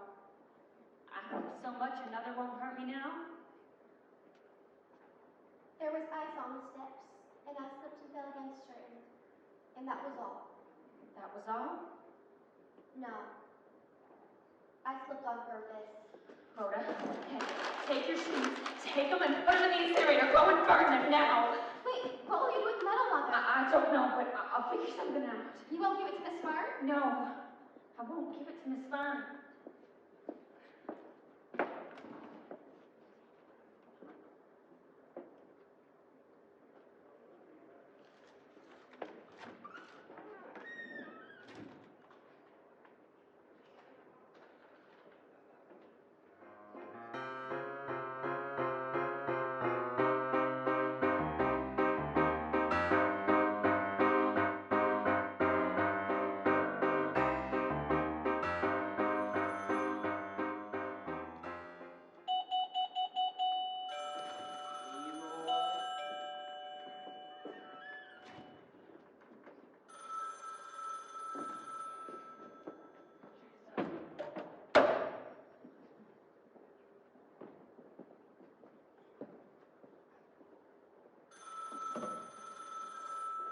You better answer that phone.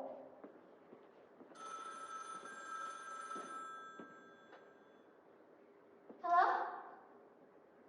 No, Mr. Bravo isn't here. He's upstairs. Oh, yes, I've heard down a message.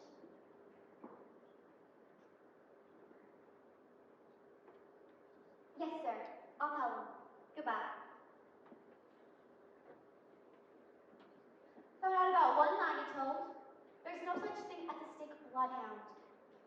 I'm not supposed to talk to little Miss Goody Goody. Then don't.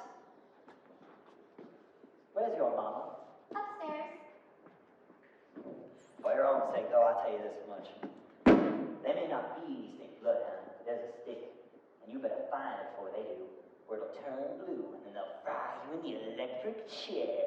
There wasn't any more stick any more than there was any stick bloodhounds. You know the sound the electric chair makes? It goes, and then you swivel all up the way bacon does when your mama's been frying it. Go empty the garbage. They don't put little girls in the electric chair. Why, they don't. They got a little blue chair for little boys and a little pink chair for little girls. You know, I just remembered something. Just the morning of the picnic, I wiped off your shoes with the cleats on them. You used to go tap, tap, tap along the walk. How come you don't wear them anymore? You're silly. I never had a pair of shoes like that. You used to go tap, tap, tap along the walk, and I didn't like it. I spilled water on them and I wiped them off. They hurt my feet and I gave them away. You know something? You didn't hit that boy with no stick. You hit him with them shoes, ain't I right this time? You're silly. You think I'm silly because of what I said about the stick. All I was trying was to make you say, no, it wasn't no stick, it was my shoes, because I knew it was. You lie all the time. All the time. How come I got them shoes then? Where'd you get them? I came in and got them right out of your apartment. It's just more lies. I burned those shoes. I put them down the incinerator and I burned them. Nobody's got them. Yeah, I'm not saying that wasn't smart. That was, only suppose I heard something come rattling down the incinerator, and I says to myself, sounds to me like a pair of shoes with cleats on them. Oh, I'm not saying you didn't burn a little, but But you didn't run off like you wanted to. Yes? Yeah. Now listen to me and tell me which one of us is the silly one. I'm in the basement, working, and I hear something come rattling down the pipe. I quick open the door, and there he is, on top of the coals, only smoking the least little bit. Oh, they scorched some, but there's plenty left to turn blue and show what the blood was. There's plenty left to put you in the electric chair. Give me those shoes back. Oh no, I got those shoes here where nobody but me's gonna find them. You better give me those shoes, Leroy. They're mine. Give them back to me. I ain't giving those shoes back to nobody, see? You better give me those shoes, Leroy. I'm keeping those shoes on. Who said I had any shoes except mine? You did. You fetch them and give them back. Now listen, Rhoda, I was just fooling and teasing you. I haven't got nobody's shoes. I've got work to do. Give me back those shoes. I haven't got those shoes. Don't you know when anybody's been teasing you? Give them back.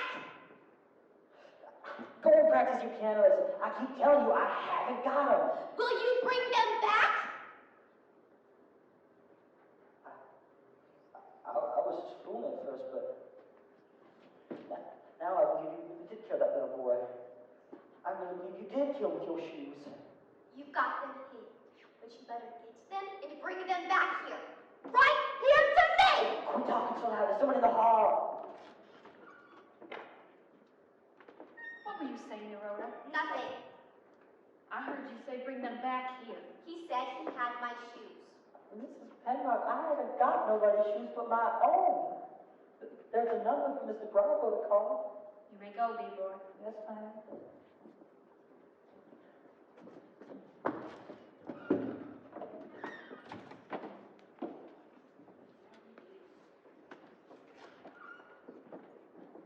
There's a number for you to call, Daddy. Thank you, darling.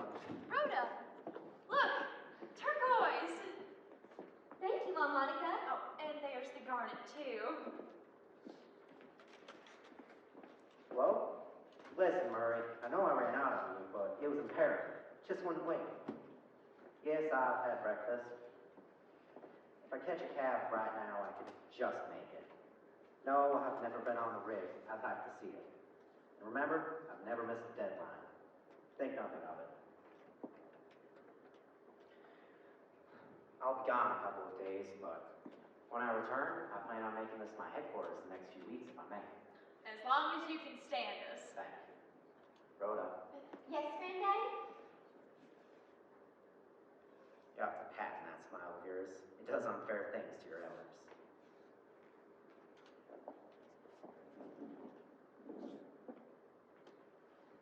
I really do have to go. I'll catch a cab at the corner. It'll be quicker. Christine, you're the bright thing in my life. It was you I lived for. It's you I love. No matter what happens, I want you to remember that. Don't worry, it'll come out well. Come back soon. I will. My bag's up in my room. Don't come. It'll be quicker. What a trooper. Does anyone know if the ice cream man is down there? Oh, Mother, can I have a popsicle? Get some money from my purse in the kitchen. It is hot today. Yes, the streets seem deserted. Rhoda, what have you got those for? Oh, I guess I just wasn't thinking. I'll take them. Christine, you won't mind if I'm nosy and ridiculous, but you haven't been yourself lately. It's as if something's dragging you down. Does it show to other people? You mean you feel it? Yes. Do you sleep enough? Not always. Do you take your vitamins regularly? No. Well, we can get you some vitamins. I have an awfully good combination. I'll bring some down if I may. Now, you must forgive me, but have you and Kenneth come to a parting of ways? Is his secretary more to him than just an expert in politics? Does she make a nest for him among the office buildings? Monica, I wish I was as sure of things as I am of Kenneth. Well, you must suspect some kind of disease then, like cancer, for example. Because I mean, if you do, there's a lot that can be done. I'm perfectly healthy as far as I know. Well, I know you said you don't sleep enough. Is that true? Yes. I can get you some sleeping pills. That much we can do for you. And now I won't bully you anymore, Christine. I just want to tell you that I love you truly and deeply, dear. Okay, as if you were my own. Henry feels the same way, but I need to tell you that because you already know. Christine, what is it? You can trust me. Tell me, what is it, dear? Perhaps you'll feel better now. Maybe you can get some sleep. I'll get rid of whoever it is. Well, Mrs. Breedlove, hi. You don't want me here and I don't want to be here, but I can't stay away. So I got a little drunk and came over. Excuse it, please. You're very welcome. Like a skunk. I know. Mrs. Breedlove knows everybody. Knows even me. How are you, Mrs. Daigle? I'm a half a seas over as a fellow. What I came here for. I heard your little girl was the last one to see my boy live. Yes, I know. Will you ask her about the last few minutes? Maybe she remembers something. Any little thing. Where do you keep that perfect little lady? She's out playing. I'm just unfortunate. Drunk and unfortunate. Only she was right outside when I came by, ladies and gentlemen. Well, she's not there now. Didn't see her. She's a perfect little lady. That's what I heard. Have you got anything to drink in this house? Anything at all? I'm not the fussy type. I prefer bourbon and water, but anything will do. Oh, ain't we swank? Real Plaza and Astor.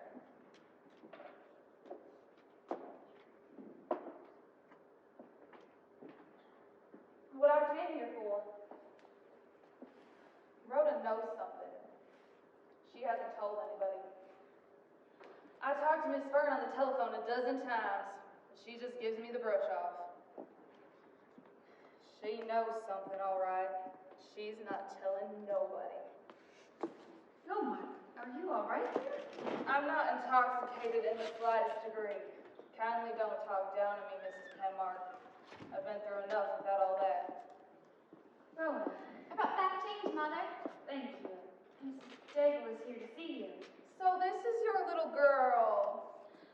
Clyde spoke of you so often in such high terms. You were one of his dearest friends, I'm sure. So you're Rhoda? Yes. Come, let me look at you, Rhoda. How about giving your Aunt Hortense a big kiss? So you were the little girl that was so sure she was going to win the penmanship belt and worked so hard, but you didn't win the medal, did you? Claude won the medal, didn't he?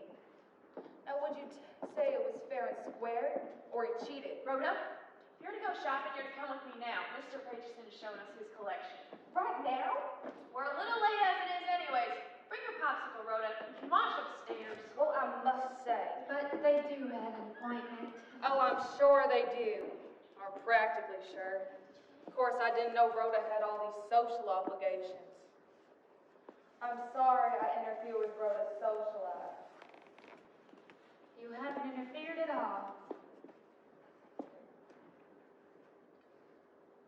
I wasn't going to contaminate Rhoda in the slightest degree. I assure you. I wasn't going to contaminate Rhoda in the slightest degree. I assure you. Hello? Yes. Yes, she's here, Mr. Daigle. All right. Thank you. Did you tell him I've been drinking and making a spectacle of myself? Did you tell him to call the patrol wagon? You heard what I said. I only said that you were here. Your husband's at the drugstore on the corner. I was only gonna ask one of your questions, that's all. Now, I know what you're thinking. You're thinking, how can I get rid of this pest? You may fool some with that mealy mouth of yours, but you look more like Ned in the Primer to me. Well, I suppose you best not come back here again. I wouldn't come here for $1 million laid out in a line. I wouldn't have come here this time if I would have known about all these social obligations. I won't wait for Mr. Daigle. I'll go home by myself. I know where I'm not wanted, and I'm not wanted in a place where people have all these social obligations. You're looking sort of sick and sloppy. You can come over to my house for a free beauty treatment if you're pressed for ready cash. It won't cost you a nickel.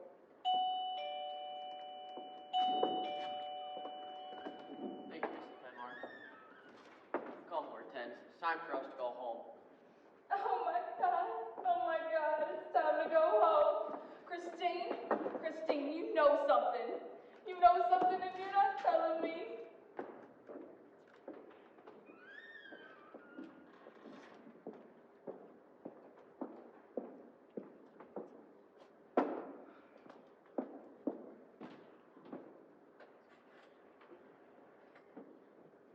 Operator, I'd like to place a call to Washington, D.C., please. Kenneth, what am I going to say? I'm going to tell you that our daughter's... Operator, cancel the call, please. Thank you.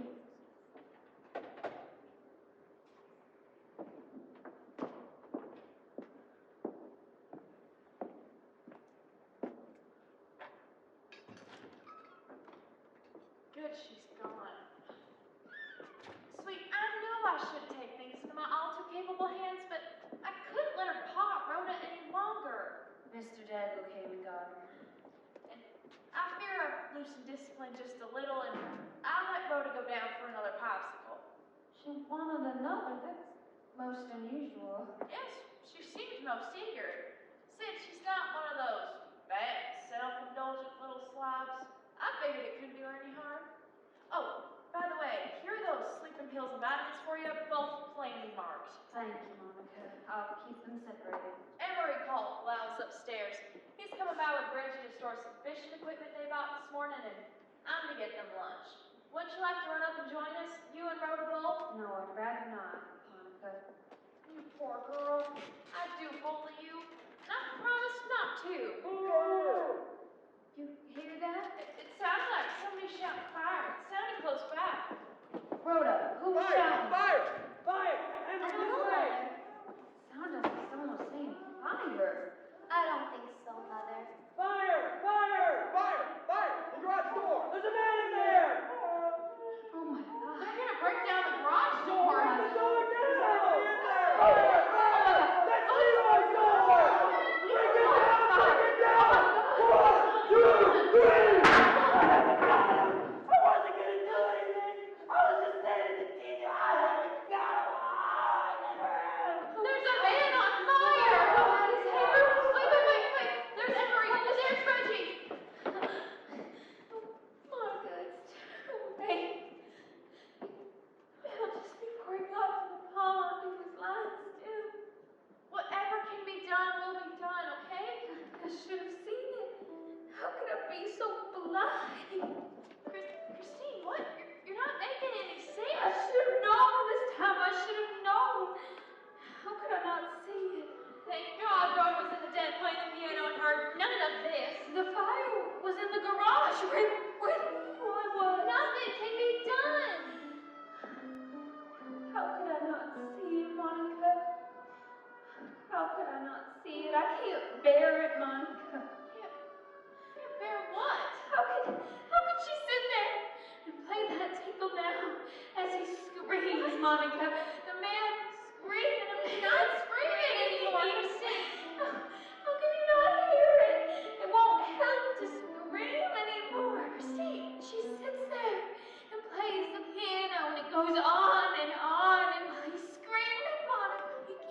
garage. It's out now, but I guess. Never mind. Leroy. You don't have to. I know about Leroy. I saw him run and fall just before he reached the pond. How could it be any worse? I guess you did see the worst of it, Mrs. Penmark. What seems to have happened is that Leroy fell asleep on a bed of excelsior he made in the garage. I guess his cigarette must have set fire to this stuff. Excelsior burns like gasoline when it's dry. You'd better leave me alone with Christine for a minute. That'll be the ambulance. We can take care of that. Now. Monica, I can't bear it anymore. How could she sit there and play that tune? Christine, try to make sense. It's heartless. I can't. What is? What is it, Christine? What is it? Open the door. Stop that music, Rhoda. What's wrong with the music? Why can't you keep playing? I can't bear it any longer. You're what? It's heartless. I can't Christine, tell you. look at me. Try to understand. Yeah, Monica. Rhoda! Rhoda, will you stop that music, please? Open the door. Stop, Christine, stop yelling at her. For Monica's sake, Monica. Don't let me get my head in I that. need to stop. What has she done? It's not what she's done. It's what I've What done. does she mean, Monica? I don't know, honey. She used to have dinner upstairs with me, and she'll stay there till you're calmer. Yes, take her, please. Will you be all right? I'll be fine. Come on, Rhoda.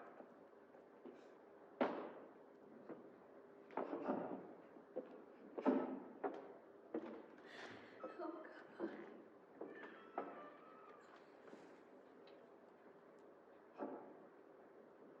Oh, God, how could she? She's my baby girl. She's my little girl. How could she yell at me?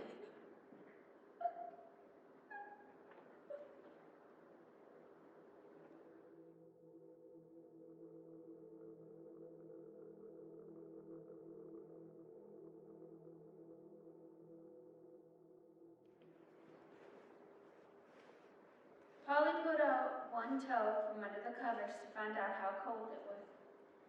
It was nipping cold. She remembered why she had wanted to wake up and got out of bed. Softly shivering, she pulled on her dress and stockings. She had never seen a Christmas tree decorated and lighted the way they are at Christmas in houses where children have fathers, and it isn't hard times. You have some new vitamins to take tonight. New ones? Yes. Are those the vitamins? Yes. May I see them, please? Of course. There's some that Monica sent down for us. Okay, Mommy. I think Monica likes me. Sure she does. Swallowing pills is just a trick. You're very good at it. Do you love me, Mommy? Yes. Do you know about Leroy, Mommy? Yes, You told me to put my shoes in the incinerator, didn't you? I did. Did you do something with the metal? When I went to go see Miss Byrne, I made an excuse to go to the wharf. I dropped the metal in the deep water there. Mommy, Leroy had my shoes. And he said he was going to give them to the police and tell them about me. And they put me in an electric chair, so I have to I know. have them. It's okay. I know. Will you read more now? Yes, but you have to take these first. So many? They're a new kind, and I'm to take them too.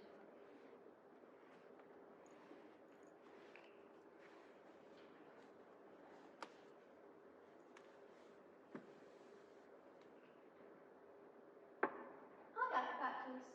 Doesn't even need us.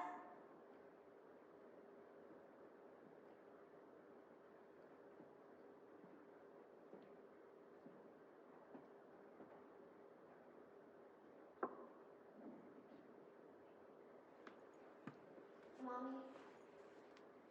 I took another box of matches and I left the Excel shirt and I locked the door. It wasn't my fault. It was Leroy's fault. He shouldn't have said he'd give the police my shoes and told them about me. It's okay. Don't have to say any more.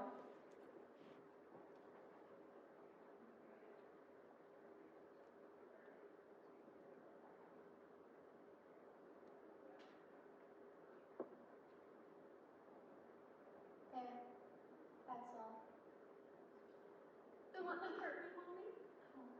Won't let them hurt you, Rhoda. I promise. Good night. Good night, Mommy. Now will you read to me? Of course.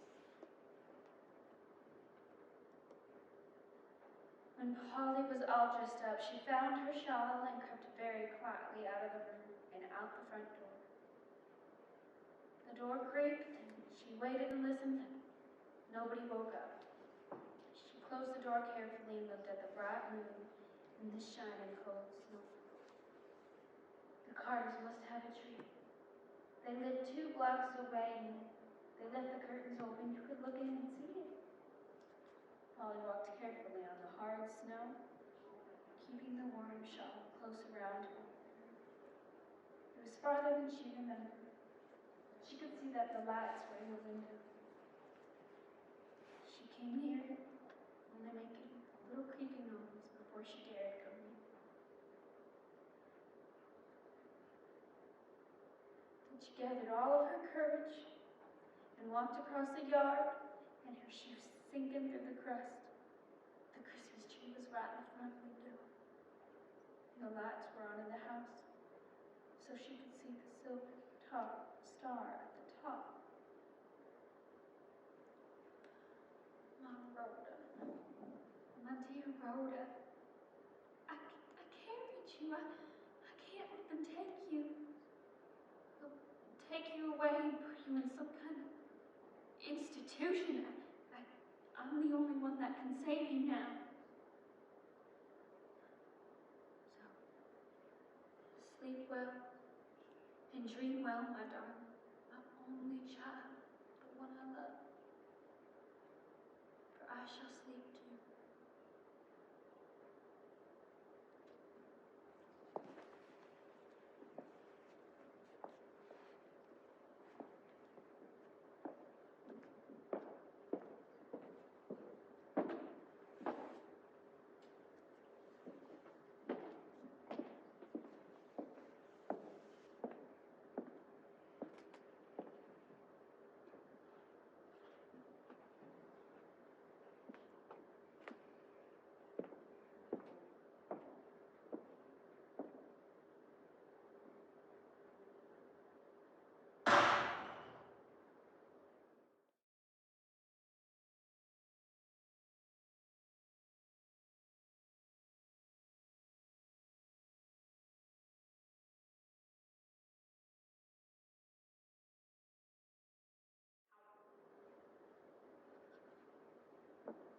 I made coffee if anybody wants it. That's a thought. I'm in favor. Kenneth, coffee? No thanks, Monica. Not in this face, living without her. I could almost believe she was still with me till I lowered that coffin into the earth, and I knew I'd never see her face again. Now the earth is empty. I'm empty. She's left us feeling pretty much the same way. And why did she do it? Why in God's name did she do such a thing? She wasn't unhappy when I left. Monica, she was close to you than anyone else lately. Did she say anything that was any kind of reason? I've gone over and over everything she said till I'm almost distracted. It doesn't seem to fit any pattern. I've asked everyone who knew her, and they're all just as incredulous and shocked.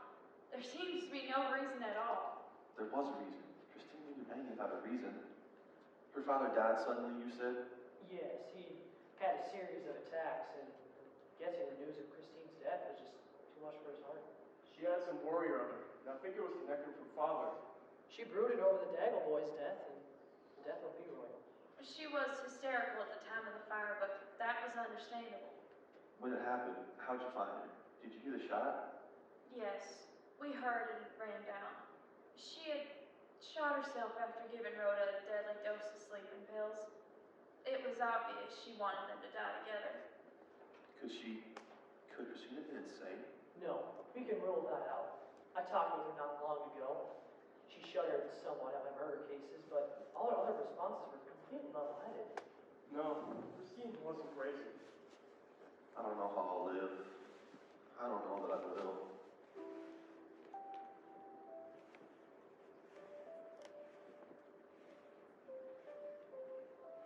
Christine was a wonderful girl. Nothing. I don't think it's supposed to be without Christine. The army, and a career, and a promotion. It was Christine that kept me afloat, not any of that. She was a wonderful girl. And she left me, crept away into the earth. I don't know why. I'm sorry. You cry if you feel like it. She was worth it. She didn't want to live. Janice, you have a lot to be grateful for. Okay, if we hadn't heard the shot, you'd have lost Rhoda too. Rhoda!